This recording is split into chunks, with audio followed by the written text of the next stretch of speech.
tanghali mga idol. Kain tayo. Ito oh. Piniritong pork, saging. Konti lang yung kanin ko. Naparami ang kain ko doon kila Bro Jonar. Hindi ako nag-uumagahan talaga eh. Kaya lang, nakita ko yung pusit. Favorite ko ang pusit. Yan. Kaya konti lang itong kanin ko.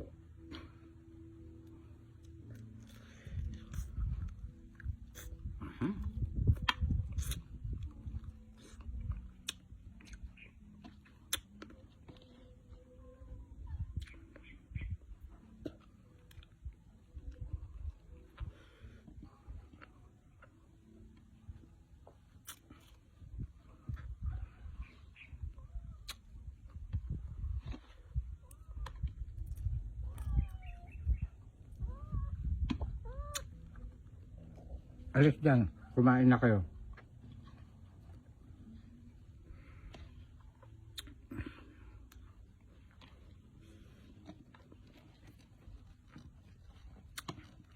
Makikita nyo na naman na pretong pork ang ulam ko. Sasabihin nyo na naman na hindi ako kumakain ng pork. Wala akong sinabing hindi ako kumakain.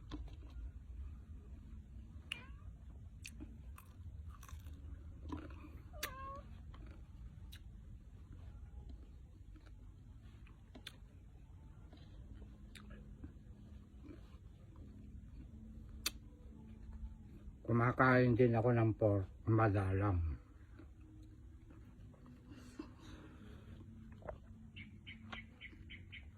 Mas madalas ang dinengdeng. Ayan. Kapag ka naman dinengdeng na ang nakikita nyo lagi, puro na lang dinengdeng. Pag nakita nyo, kumain ako ng pork, hahanapan nyo na naman ako ng butas. Sikat na sikat ka na direct.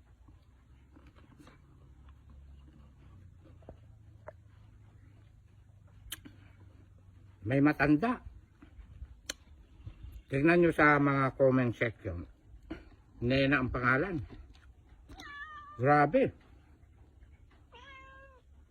Tignan nyo yung kanyang profile.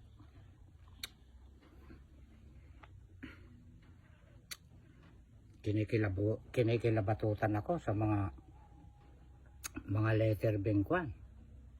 Parang hindi na rin, wala na rin takot sa Diyos.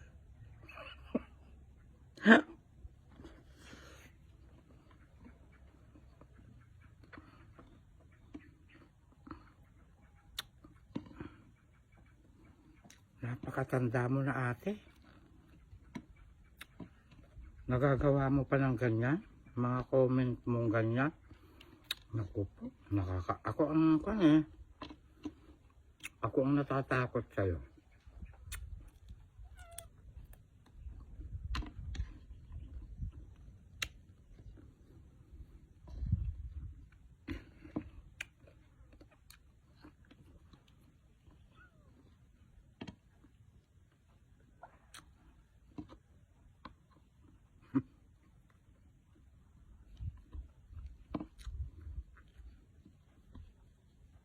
Daming nga. Ganito pala ang buhay ng kwan. Creator.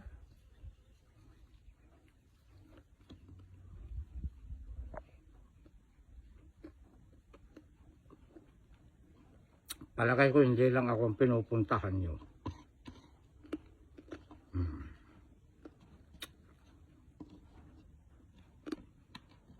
Ang dami nyo sigurong pinupuntahan, ano?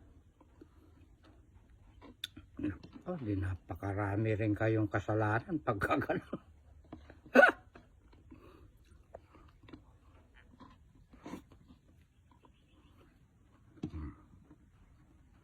Kumakain ako.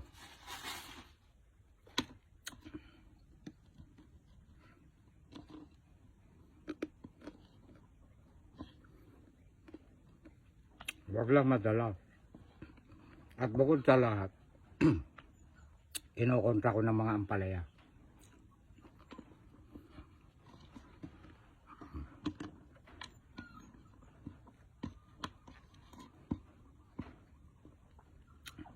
Siya nga pala, may kukwento ako Sa lahat po ng mga nanghihingi sa akin, wag ninyo muna ako masyadong ginugulo. Hintayin nyo yung hintayin nyo yung tawag ko. Kasi hindi tayo madamot.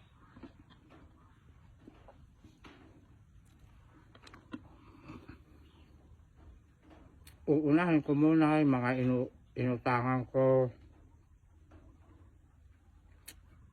na ginagamit ko na pang araw-araw ko sa pagmumukbang.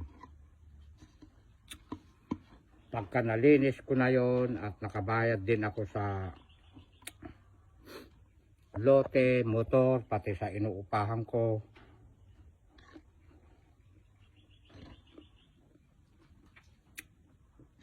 saka ko kayo bibigyan. Sakali man nauuan ko kayo, kasi panoorin yung mabuti ito. Ang itinalalaki ng sweldo ng isang creator sa mga inya-upload niyang mga videos, mga content. Kapag ka may mga nagbabiral diyan, malaki ang earnings.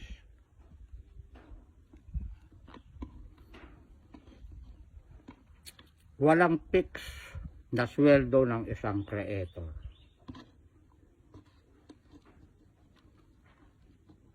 Direct to the point, priority yung aking pinagkakautangan at yung hinuhulugan kong lote, motor, pati yung upahan kong bahay. Ayan.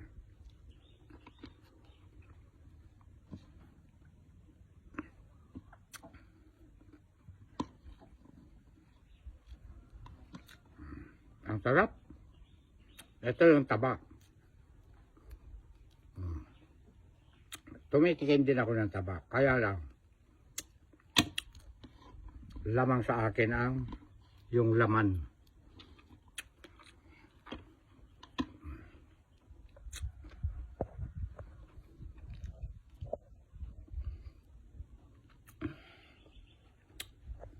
Mahirap din ang kalagayan ng isang creator. Tandaan nyo yan. Hindi porket sumusweldo ka na ganun-ganun na lang. Pinaghihirapan po yan. Ino-overtime yan. Mas mahirap pa kaysa magko-construction. Yung construction, kung pagod ka na at ayaw mong mag-overtime, pwede. Dito, hindi pwede dito, natatamad-tamad.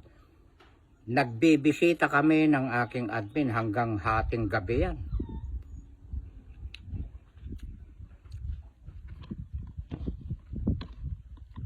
Hindi pinupulot ang pera dito kay Boss M. Pag nakita ni Boss M na magaganda naman ang ating mga content at saka magandang ating engage, pasado tayo niyan. Hindi pwede dito itatamad-tamad. Hindi pinupulot dito ang pera. Pinaghihirapan. Parang kwan din ito yung nasa Saudi. Yung mga OFW na naghihirap sa ibang bansa. Hindi nila pinupulot ang pera doon. Pinaghihirapan nila, mga idol. Tandaan nyo yan. Baka meron dyan nangungutang, hindi na pagbigyan siya pa ang magagalit. Aba, kung ako naman, so what?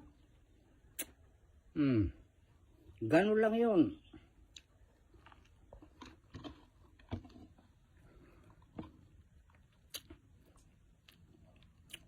Baka mamaya pag uwi niya dito sa Pinas halimbawa yung mga OFW, sisingilin na kayo magtatago na kayo, kaya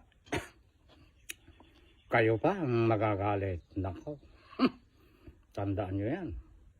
Malaking kasalanan yan.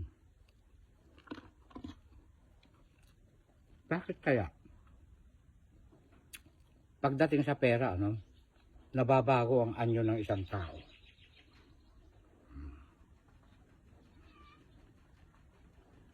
Diyan nakikilala ang tunay na ugali ng tao pagdating sa pera. Kaya kapag kang isang tao, may nasilipan kang pagdating sa pera na nagbago, magbabago ang kanyang anyo. Iwasan natin yung mga ganong klaseng tao. Baka mamaya mahawa pa tayo. At bukod sa lahat, maawa tayo sa mga naghihirap na mga OFW. Totoo yan.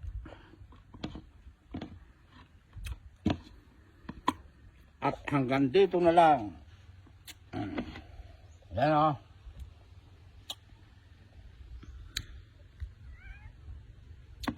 Ganito o sa'yo na itaba. Cut na direct.